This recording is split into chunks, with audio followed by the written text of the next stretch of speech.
अस्सलाम वालेकुम students, welcome to science academy. आज हम केमिस्ट्री का यूनिट 9 पढ़ेंगे, ग्रुप प्रॉपर्टीज एंड एलिमेंट। अब यहाँ पे बात की गई है ग्रुप प्रॉपर्टीज। इसका मतलब है हमने इस चैप्टर में डिफरेंट ग्रुप्स के बारे में पढ़ना है और उनकी प्रॉपर्टीज को डिस्कस करना है। इससे पहले चैप्टर में हमने पीरियोडिक टेबल के बारे में पढ़ा था और पीरियोडिक टेबल में काफी डिटेल में पीरियड्स और ग्रुप्स के बारे में डिस्कशन की गई थी। इस चैप्टर में हमने ग्रुप प्रॉपर्टीज देखनी है कि एक ही ग्रुप के जो एलिमेंट्स हैं वो केमिकल प्रॉपर्टीज अगर एक दूसरे से मिलती जुलती शो करते हैं तो इसकी रीजन क्या है। क्योंकि हमने पढ़ा था कि एक ही ग्रुप में पाए जाने वाले जितने एलिमेंट्स हैं almost same chemical properties show करते हैं। कुछ डिफरेंट भी हो सकती हैं लेकिन ऑलमोस्ट वो सेम है। तो हमने ग्रुप प्रॉपर्टीज को डिस्कस करना है। अब प्रॉपर्टीज कौन सी हैं, उन प्रॉपर्टीज में हम डिस्कस करेंगे मेल्टिंग पॉइंट हो सकता है, बॉइलिंग पॉइंट है, उसकी डेंसिटी क्या है और इन एलिमेंट की दूसरे एलिमेंट के साथ रिएक्टिविटी क्या है कि कितना इजीली वो रिएक्ट करते हैं या रिएक्ट करने में उन्हें क्या मुश्किल पेश आती है। तो ये प्रॉपर्टीज पढ़ेंगे। इसके अलावा इस चैप्टर में हमने ट्रांजिशन मेटल के बारे में डिस्कस करना है कि ट्रांजिशन मेटल्स क्या हैं, उनकी प्रॉपर्टीज क्या हैं, और मेटल और नॉन मेटल की फिजिकल प्रॉपर्टीज डिस्कस करेंगे। अब फिजिकल प्रॉपर्टीज में क्या क्या आ जाता है, जैसे उनकी थर्मल कंडक्टिविटी क्या है, इलेक्ट्रिकल कंडक्टिविटी क्या है, मेलिएबिलिटी किसे कहते हैं, डक्टाइल मेटल्स क्या होती हैं। तो ये सारा कुछ हम मेटल्स और नॉन मेटल की फिजिकल प्रॉपर्टीज में पढ़ेंगे। तो आते हैं चैप्टर की तरफ, अपना चैप्टर स्टार्ट करते हैं जी। जितने भी एक ग्रुप के एलिमेंट्स हैं ऑलमोस्ट वो सिमिलर केमिकल प्रॉपर्टीज शो करते हैं और इसकी रीजन क्या है कि एक ग्रुप में जितने भी एलिमेंट है उनके आउटर मोस्ट शेल में इलेक्ट्रॉन की तादाद सेम है। फॉर एग्जांपल अगर वो फर्स्ट ग्रुप एलिमेंट है तो उनके वैलेंस शेल में 1 इलेक्ट्रॉन होगा, सेकंड ग्रुप एलिमेंट्स हैं तो उनके आउटर मोस्ट शेल में 2 इलेक्ट्रॉन्स होंगे। तो इसी तरह हर ग्रुप के एलिमेंट में आउटर मोस्ट शेल में इलेक्ट्रॉन की तादाद सेम होती है। यही वजह है कि वो सेम केमिकल प्रॉपर्टीज शो करते हैं। लेकिन कुछ वेरिएशन भी आ जाती हैं केमिकल प्रॉपर्टीज में क्योंकि उनका साइज डिफरेंशिएट हो रहा होता है। ग्रुप में डाउन जाते जाएं तो साइज बढ़ता जाता है। तो इस वजह से अगर एक ही ग्रुप के एलिमेंट कुछ वेरिएशन शो करते हैं केमिकल प्रॉपर्टीज में तो उसकी रीजन क्या है कि उनका एटॉमिक साइज चेंज हो रहा होता है। तो अब यहाँ पे सबसे पहला जो ग्रुप डिस्कस किया गया है वो है group 1 element. Properties of group 1 element. Group 1 element वो एलिमेंट थे जिनको हमने अल्कली मेटल्स का नाम भी दिया था जी। आपको याद हो ग्रुप 1 के एलिमेंट में हाइड्रोजन के अलावा बाकी सारे मेटल्स थे जिसमें आ जाता था lithium, sodium, potassium, rubidium, caesium. ये सारे ग्रुप 1 के एलिमेंट्स हैं और ये मेटल्स हैं। तो इनकी प्रॉपर्टीज देखते हैं हम। सबसे पहले जो बात की गई है कि all the element present in the group 1 have the NS1 configuration. यहाँ पे जो याद रखने वाली बात है NS कॉन्फ़िगरेशन मीन उनके आउटर मोस्ट शेल में 1 इलेक्ट्रॉन होता है। They are also called alkali metal और इस ग्रुप एलिमेंट को जो नाम दिया गया है वो है अल्कली मेटल का। This single electron can be removed easily which make these metals very reactive except the first element hydrogen which is gas and a non-metal। अब यहाँ पे आपको एक इन्फॉर्मेशन दे दी गई है कि ये इनके आउटर मोस्ट शेल में 1 इलेक्ट्रॉन होता है जिसकी वजह से ये इजीली रिएक्टिव है, दूसरे एलिमेंट के साथ इजीली रिएक्ट कर जाती हैं एक्सेप्ट एलिमेंट जो फर्स्ट है वो हाइड्रोजन। अब यहाँ पे जो हाइड्रोजन फर्स्ट ग्रुप का एलिमेंट है ये मेटल नहीं है, ये नॉन मेटल है और गैसियस स्टेट में है। ये इसको हम अल्कली मेटल नहीं बोलेंगे।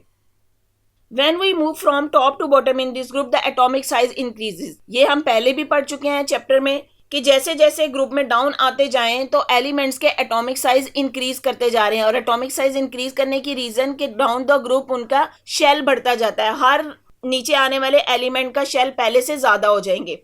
Owing to this, it become easier for element to lose electron down the group, which is reflected in increase the reactivity of the lower member of the group। अब जो बात की गई जैसे जैसे एटॉमिक साइज बढ़ता जाएगा उनके इलेक्ट्रॉन के ऊपर न्यूक्लियस का होल्ड कम होता जाएगा मीन उनके आउटर मोस्ट इलेक्ट्रॉन को वहां से रिमूव करना आसान होगा। यही वजह है कि डाउन द ग्रुप जाएंगे तो इनकी रिएक्टिविटी बढ़ती जाएगी। रिएक्टिविटी से मुराद कि उनके रिएक्शन किसी दूसरे एलिमेंट के साथ कितना इजीली वो अपना बॉन्ड बनाते हैं, इसको वो रिएक्टिविटी बोल रहे हैं। अब जैसे ही डाउन द ग्रुप आएंगे एटॉमिक साइज बढ़ता जाएगा, जो आउटर मोस्ट इलेक्ट्रॉन है वो न्यूक्लियस के होल्ड से दूर होता जाएगा, उसके ऊपर न्यूक्लियस फॉर अट्रैक्शन कम होगी जिसकी वजह से उस इलेक्ट्रॉन को वहां से रिमूव करना आसान होगा। इसीलिए डाउन द ग्रुप एलिमेंट की केमिकल रिएक्टिविटी इंक्रीज करती जाती है। अब यहाँ पे एलिमेंट्स के बारे में डिस्कस किया गया है। आपसे यहाँ पे क्वेश्चन की फॉर्म में जो पूछा जा सकता है या तो MCQ की फॉर्म में पूछा जाएगा कि डाउन दी ग्रुप एलिमेंट्स की रिएक्टिविटी पे क्या इफेक्ट होता है, इंक्रीज करती है या डिक्रीज करती है, या फिर आपसे ये जो क्वेश्चन पूछा जा सकता है शॉर्ट क्वेश्चन की फॉर्म में कि फर्स्ट ग्रुप एलिमेंट्स हैं उनकी केमिकल रिएक्टिविटी शो करें। अब यहाँ पे देखें नेक्स्ट पैराग्राफ में आपको डिफरेंट मेटल की रिएक्टिविटी दिखाएगी है कि डिफरेंट एलिमेंट के साथ वो किस तरीके से रिएक्ट करती हैं। Lithium reacts with water steadily giving hydrogen and lithium hydroxide. Lithium अगर वाटर के साथ रिएक्ट कर रही है तो यहाँ पे ये जो बनने वाला कंपाउंड है ये लिथियम हाइड्रोक्साइड और साथ में हाइड्रोजन गैस रिलीज हो रही है। इसी तरह बाकी मेंबर भी करेंगे। सोडियम वाटर के साथ रिएक्ट करेगी, सोडियम हाइड्रोक्साइड बनेगा, हाइड्रोजन गैस रिलीज होगी। पोटेशियम वाटर के साथ रिएक्ट करेगा, पोटेशियम हाइड्रोक्साइड बनेगा और हाइड्रोजन गैस रिलीज होगी। अब यहाँ पे ये जो जितने भी कंपाउंड है, लिथियम हाइड्रोक्साइड है, सोडियम हाइड्रोक्साइड, पोटेशियम हाइड्रोक्साइड, ये आपको पता चल रहा है कि ये बेसिस हैं। इसका मतलब है जितने भी मेटल्स हैं वो वाटर के साथ रिएक्ट करके बेस बना रही हैं।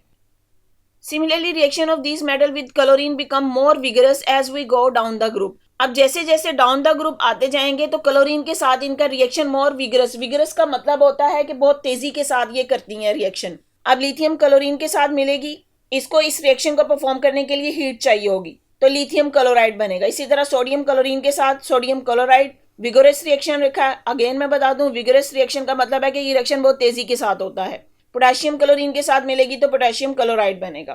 तो अब यहाँ पे ये इस ग्रुप के एलिमेंट्स की केमिकल प्रॉपर्टीज भी एक तरह से आपको बताई गई हैं। तो शॉर्ट क्वेश्चन की फॉर्म में आपसे यहाँ पे क्वेश्चन पूछा जा सकता है कि फर्स्ट ग्रुप के एलिमेंट्स वाटर के साथ क्या रिएक्ट करते हैं या उनका हेलोजिन के साथ क्या रिएक्शन है। अब यहाँ पे ये जो क्लोरीन है ये हेलोजिन है, तो अगर हेलोजिन का नाम आ जाए तो आपने कंफ्यूज नहीं होना है। इसमें इन्होंने क्लोरीन के साथ जो रिएक्शन करवाया है फर्स्ट ग्रुप एलिमेंट्स का, तो ये क्लोरीन या ब्रोमीन आ जाए, आयोडीन आ जाए, ये सब हेलोजिन्स हैं जी। नेक्स्ट देखें mini exercise. Keeping in view the trend of the reactivity in the first group element, how would they react with oxygen. अब यहाँ पे देखें उन्होंने फर्स्ट ग्रुप एलिमेंट को सारे नहीं बताए, चंद एक बताए हैं, बाकी भी इसी तरह की केमिकल प्रॉपर्टीज शो करेंगे। 3 एलिमेंट बताए हैं।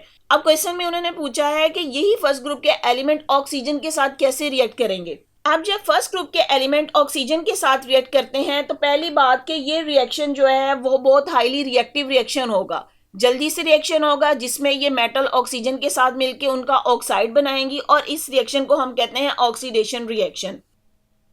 जी स्टूडेंट, इसका आंसर मैंने लिखा है कि ये रिएक्शन इनका हाईली रिएक्टिव होगा। ये मेटल्स जब ऑक्सीजन के साथ रिएक्ट करेंगी तो तेजी के साथ रिएक्ट करेंगी और रिएक्ट करने पे हमारा बनने वाला कंपाउंड या प्रोडक्ट मेटल ऑक्साइड बनेगा और इस रिएक्शन को हम ऑक्सीडेशन रिएक्शन कहते हैं। मैं एग्जांपल भी आपको देके दिखा देती हूँ जी। ये मैंने रिएक्शन भी लिख दिया है। लिथियम ऑक्सीजन के साथ रिएक्ट करेगी तो लिथियम ऑक्साइड बनेगा। इसी तरह सोडियम ऑक्सीजन के साथ रिएक्ट करेगी तो सोडियम ऑक्साइड बनेगा। इंटरेस्टिंग इन्फॉर्मेशन दी गई है। Lithium, sodium and potassium are lighter than water, but rubidium sink in water. अब रुबीडियम सिंक इन वाटर, तो जो चीज़ वाटर से हैवी हो वही उसी में डूबती है, तो इसका मतलब हुआ कि रुबीडियम जो है वो वाटर से हैवी है। Caesium exploded on contact with the water, possibly shattering the container. और सीजियम का वाटर के साथ इतना विगरस रिएक्शन होता है कि एक धमाका हो जाता है और अगर ये किसी कंटेनर में हो तो पॉसिबल है कि वो कंटेनर भी फट जाए।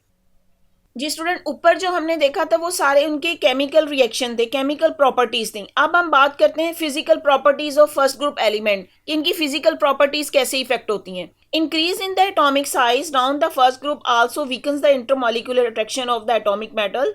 This fact make them softer down the group and their melting point decreases. यहाँ पे ये अब इनकी फिजिकल प्रॉपर्टीज के बारे में डिस्कस किया गया है। जैसे जैसे डाउन द ग्रुप आते जाएं तो वह इंटरमॉलिक्यूलर फोर्सेस वीक होती हैं, जिसकी वजह से down the group metal soft होती जाएंगी और उनके मेल्टिंग पॉइंट डिक्रीज करेंगे।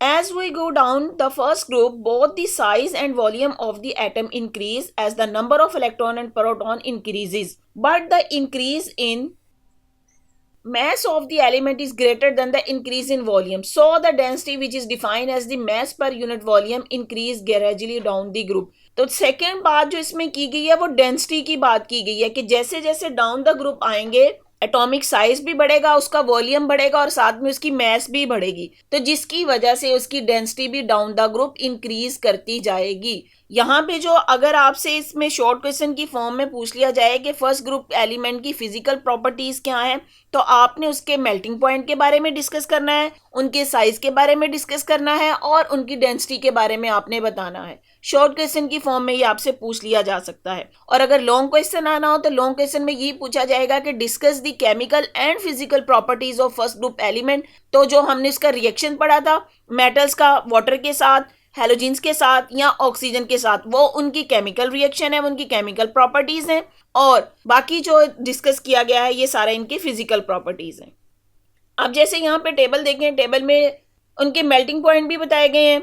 लिथियम का मेल्टिंग पॉइंट 180 है, सोडियम का 98 है, पोटेशियम का 64। इसका मतलब है down the group melting point decrease कर रहे हैं और डेंसिटी जो है डाउन द ग्रुप इंक्रीज करती है। ये आप इधर से देख सकते हैं। और यहाँ पे मैं आपसे एक सजेशन दूंगी कि आप स्टूडेंट जो हैं जब भी कोई चीज डिस्कस करते हैं तो उसकी एग्जाम्पल जरूर याद रखा करें। आप अगर आपसे फिजिकल प्रॉपर्टीज पूछी जाती हैं मेटल्स की, तो आप एटलीस्ट ये पहले दो एलिमेंट की ये मेल्टिंग पॉइंट याद रखें और उनकी डेंसिटी याद रखें।